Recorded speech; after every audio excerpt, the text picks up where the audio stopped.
As reformas agrárias que aconteceram na história, elas aconteceram tanto em países socialistas como em países capitalistas. Teve país capitalista que entendeu que, para incrementar o desenvolvimento econômico, a produtividade, era importante realizar uma reforma agrária, já que o latifúndio nesses países foram compreendidos como um obstáculo ao desenvolvimento econômico. Então, fazer a reforma agrária em países capitalistas foi no sentido de incrementar a produtividade. Então, você tem reforma agrária em países capitalistas, onde se houve a distribuição da terra para famílias.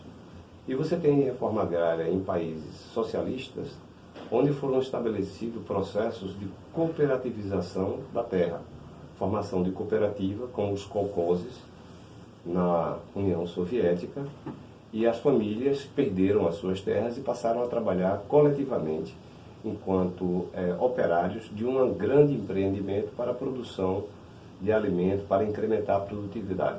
Nos dois modelos, o que houve em comum foi a adoção de um método de trabalho baseado nas tecnologias da Revolução Verde, nas tecnologias industriais.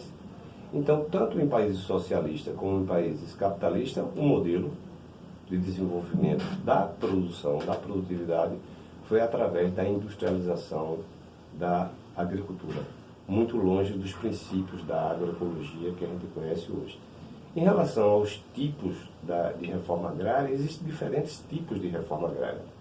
Vários autores já fizeram tipologias de reforma agrária a partir de casos concretos. Então, se você quiser, por exemplo, tem um autor que diz que existe reforma agrária que são radicais e reforma agrária que são convencionais. Reforma agrária convencional é aquele tipo de reforma agrária em que a propriedade da terra é distribuída para os camponeses sem alterar a ordem econômica, a ordem social vigente de um determinado modelo de um determinado país. Ou seja, as pessoas recebem uma parcela de terra, mas sem modificar a estrutura econômica do país, sem modificar a estrutura produtiva. Isso funciona muito bem. Já houve muitos casos de reforma agrária convencional, mas elas não alteram a ordem agrária. Os assentamentos rurais no Brasil poderiam ser classificados como reformas agrárias convencionais. Ou seja, vai-se os anéis e fica-se os dedos para os proprietários de terra. Isso seria um acordo entre o Estado e os proprietários de terra, para tentar acalmar, tranquilizar os camponeses e com acesso a uma pequena parcela de terra. Esse é o estilo de reforma agrária, é um tipo de reforma agrária convencional, que não altera a ordem agrária como um todo. Outro tipo de reforma agrária é a reforma agrária radical. Ela supõe uma mudança, uma ruptura com a estrutura econômica de um determinado modelo. E aí nós já tivemos várias reformas agrárias que tiveram uma ruptura radical com o modelo vigente. Se você quiser, reforma agrária socialistas é um tipo de reforma agrária em que há uma ruptura com o modelo e há uma modificação profunda na estrutura agrária. O Estado não negocia com os proprietários de terra, não negocia com os grandes latifundiários. O Estado apenas desenvolve uma reforma agrária a partir dos interesses do país, a partir dos interesses da maioria da população. Um outro tipo, uma outra modalidade de reforma agrária mais recente, também estudada por alguns autores, é a reforma agrária desde baixo. Ou seja, o que significaria uma reforma agrária desde baixo? Significaria uma reforma agrária em que os proprietários de terra não têm interesse na reforma agrária. Significaria uma reforma agrária em que o Estado não tem políticas de reforma agrária, não tem interesse de reforma agrária.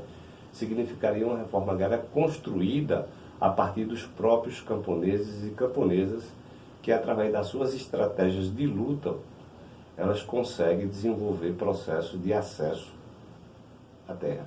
O caso dos assentamentos rurais no Brasil. Ou seja, nós tivemos dos anos 90 aos anos 2000, 2005, uma grande bolha na história do país de formação de assentamentos rurais.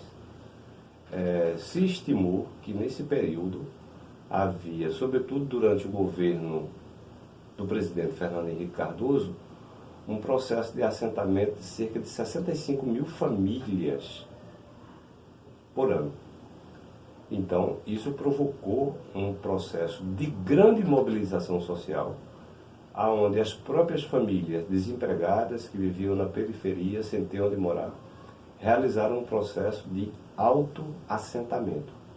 Elas acampam na terra, criam uma situação em que o INCRA se vê obrigado a ter que negociar e a ter que realizar o assentamento da terra. Esse é um tipo de reforma agrária, ou seja, reforma agrária desde baixo.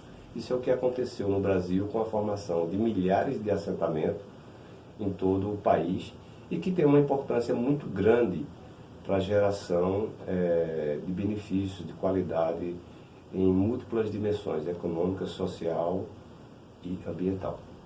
Se você gostou do vídeo, dá um like e se inscreva no canal.